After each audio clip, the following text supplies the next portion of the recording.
Yo, what's up, Kuradangerz? For today's video is we are going to do the DIY motor wash, mga kalos. Motorcycle wash. Van alawi tayo today, but hindi tayo magpapasexy, mga kalos. Kasi tayo ay magtuwad-tuwad at mag-washing ng motor, mga kalos.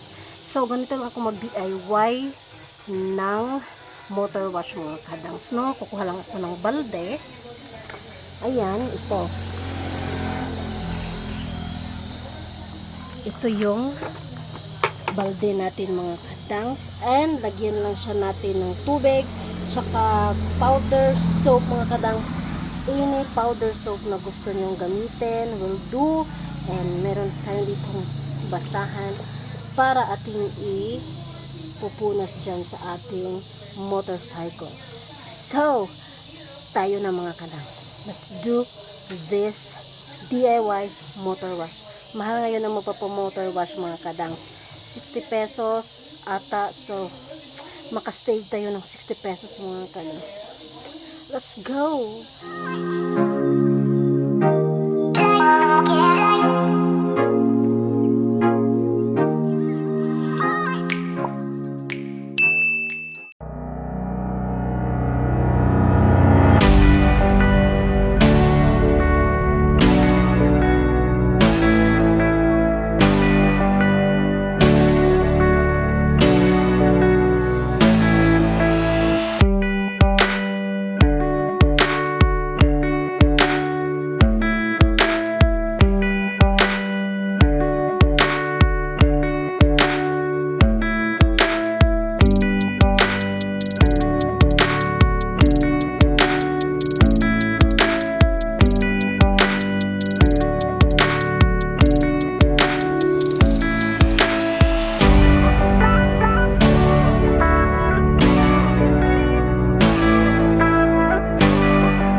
That's it for today's video, Kuradangerz. Thank you for always supporting Inday Kuradang to my 2,400 subscribers. Thank you so much. And don't forget to like and subscribe kung hindi ka pa nakasubscribe dito sa ating Inday Kuradang channel. And see you na lang sa ating next video. Bye!